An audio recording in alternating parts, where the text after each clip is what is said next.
কোথাও যদি প্রোগ্রাম হয় সেটা যদি আমার নাচনি বুড়ি জানতে পারে তাহলে তো সবার আগে রেডি হয়ে থাকবে, সেটা আগের দিন থেকে শুরু করে। সেই দিনটা ছিল কিন্তু আপনাদের খালাম্মার স্কুল পার্টির দিন। যেহেতু তারা ক্লাস 1 থেকে 2 এ উঠে যাবে সেই জন্য স্কুল থেকে একটা পার্টি দেওয়া হচ্ছে স্কুল পার্টি নামে। তো হ্যালো এভরিওয়ান, আসসালামু আলাইকুম। সবাই কেমন আছেন? আল্লাহর রহমতে তো আমরাও ভালো আছি। তো আমার আজকের ব্লগ ভিডিওটা শুরু থেকে শেষ পর্যন্ত দেখবেন আশা করি, কারণ যে কোনো জিনিসের শুরু থেকে শেষ পর্যন্ত না দেখলে আগামাথা পাওয়া যায়। স্কুল পার্টিটা যেহেতু শুক্রবার দিন ছিল সেহেতু আপনাদের খালাম্মা বৃহস্পতিবার দিন রাতের বেলা হাতে মেহেদি দিতে গিয়ে ঘুমাই পড়ছিল, কারণ আপনাদের খালাম্মা খুব টায়ার্ড ছিল। আমি যেহেতু গিফট কিনতে গিয়েছিলাম দিনের বেলায়, তাকে আমি স্কুলে রেখে গিয়েছিলাম। ফিরতে ফিরতে কিন্তু অনেকটা সময় হয়ে গিয়েছিল। আমি গিফট কেনার আগে কিন্তু তার স্কুল ছুটি হয়ে গিয়েছিল, যার কারণে সে অনেকক্ষণ খেলাধুলা করছিল, মানে দৌড়াদৌড়ি করছিল। তারপর যখন আমি দুপুরবেলা গিফট কিনে বাসায় আসছিলাম, তা আমার আসার আগে কিন্তু আপনাদের খালাম্মা বাসায় চলে আসছিল তার ক্লাসমেটের মার সাথে। তারপর তো সে ঘুমানোর সময় পায় নাই, আমি এর মধ্যে চলে আসছিলাম বাসায়। বাসায় আসার পরে তো আপনাদের খালাম্মা কান্নাকাটি শুরু করে দিছে তার জন্য কেন আমি মেহেদি আনি নেই। পরে আমি বলতেছি আমি খাওয়া দাওয়া করে বিকালবেলা তোমাকে নিয়ে যাব, আর বাসার নিচে হচ্ছে মেলা হইতেছে, তোমাকে মেলা তো নিয়ে যাবো। পরে আপনাদের খালাম্মাকে নিয়ে সন্ধ্যার পরে বের হয়েছিলাম। বের হওয়ার পর তাকে আমি মেহেদি কিনে দিয়েছি, এমনকি মেলা থেকে টুকিটাকে খাবারও নিয়ে আসছিলাম। যেহেতু অনেকক্ষণ হাঁটাহাঁটি দৌড়াদৌড়ি করা হয়েছিল সেজন্য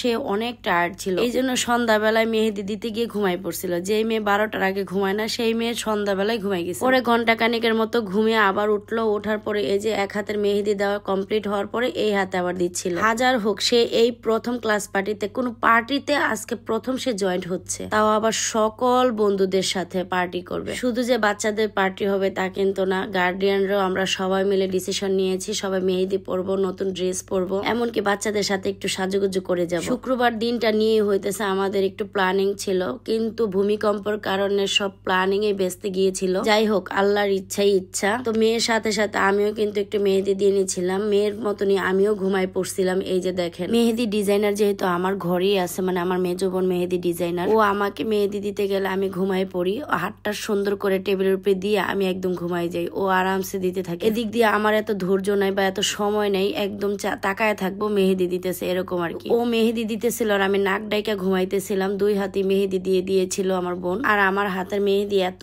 পরিমাণ কালার হয় সেটা আপনারা ভিডিওর মধ্যেই দেখেন। আমি কিন্তু মেহেদি দিয়ে বেশিক্ষণ হাতে রাখি না। প্রায় সময় যেহেতু আমার হাতে মেহেদি দেখেন, অনেকে কমেন্ট করে জিজ্ঞেস করেন আমি কি মেহেদি দিয়ে থাকি। আমি মেহেদি দিই কাবেরি মেহেদি। কাবেরি মেহেদি ছাড়া আমি অন্য কোনো মেহেদি দিই না। আর এই কাবেরি মেহেদি আমার এত পরিমাণ কালার হয়। তো আজকে সকাল সকালে ঘুম থেকে উঠে পড়ছি। উঠে হচ্ছে আমি একটা জামা ট্রায়াল দিয়ে দেখলাম যে অনেক পরিমাণ লুজ হয়ে গেছে। সেই জামাটা একটু চাপাই নিলাম, মানে সেলাই করে নিলাম। আমি নিজে যেহেতু টেইলার সাথে প্যারা নাই, জামাটা সেলাই করার পরে হচ্ছে আমি একটু ভালোভাবে আয়রন করে নিচ্ছিলাম। আমি যখন স্কুলে পড়তাম তখন কিন্তু প্রত্যেক দিন আমার জামা কাপড় আয়রন করা লাগতো। আমি রেগুলার জামা কাপড় যেগুলো পরতাম সেগুলো আমি প্রত্যেক দিন আয়রন করতাম। মানে আমি মানুষটা এত পরিমাণ শৌখিন ছিলাম যে এই সংসার জীবনে ঢুকলাম সেই নিজের প্রতি যত্ন একদম অবহেলায় পরিণত হয়ে গেল। এই দুনিয়াতে নিজের যত্ন নিজে না নিলে কেউ নিবে না, কারণ সবার ভাগ্য কপাল তো আর এক হয় না। আমার এই ড্রেসটা আমি হাতে গোনাই এই 1 বছরের মধ্যে 2 থেকে 3 বার পরেছিলাম, তাই ভাবলাম এই ড্রেসটা আজকে আবার রিটার্ন করে পরি। মানুষ যেভাবে ভাবে এক ড্রেস 2-3 বার এখন বর্তমানে কেউ পরতে চায় না, কিন্তু আমি পরি। কেন পরি জানেন? আমি তো আবার এতটা বড় লোক হই নাই যে এক ড্রেস এক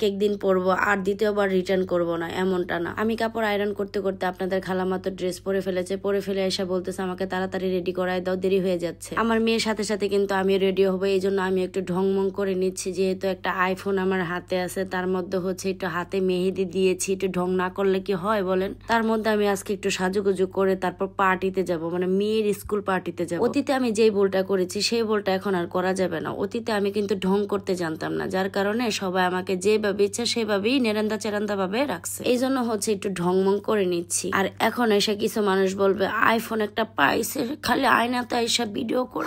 বোন, আমার আইফোন আছে দেখে আমি আয়নার সামনে আইসা দাঁড়াইছি। আপনারা যা মনে আছে তা বলতে পারবেন, কারণ আল্লাহ তাআলা আপনাদের একটা সস্তা মুখ দিয়েছে, আপনারা যা ইচ্ছা তাই বলতে পারেন। আমাদের তো আর আপনাদের মতন সস্তা মুখ দেয় নেই যে আপনাদের মতো করে রিপ্লাই দিব। যাই হোক, এই কথাগুলো আবার সবার মাইন্ডে নিবেন না। আমি কিছু সংখ্যক মানুষকে বলেছি যাদের মুখ সস্তা, যাকে ইচ্ছা তাকে যেভাবে ইচ্ছা সেভাবেই নিজের মতো ট্রিট করে। এই তো মা মেয়ে রেডি হয়ে গেলাম, এখন কিছু ভিডিও করে নিচ্ছিলাম। আপনাদের খালাম্মা তো রেডি ফেডি হয়ে একদম সরলা বেগম হয়ে গেছে। আমাদের মা মেয়েকে কেমন লাগছে অবশ্যই কমেন্টের মাধ্যমে জানাতে ভুলবেন না। তো আপনাদের খালাম্মা মেহেদি গুলা দিয়ে বলতেছে দেখো তো তোমারটা লাল হয়েছে না আমারটা লাল হয়েছে। দেখলাম মা মেয়ের একই কালার হয়ে গিয়েছে, মেহেদি কালার। আমি সিঙ্গেল ভাবে আয়নার মধ্যে ভিডিও করছিলাম। আয়নার মধ্যে নিজে নিজে ভিডিও করতে না খুবই ভালো লাগে। এই মজাটা আমি আগে বুঝি নেই। আগে বলতাম সবাইরে যে আমাকে একটু ভিডিও করে দাও, আমাকে একটু ভিডিও করে দাও। কিন্তু এমন একটা আয়না থাকলে আর কারোরই দরকার হয় না।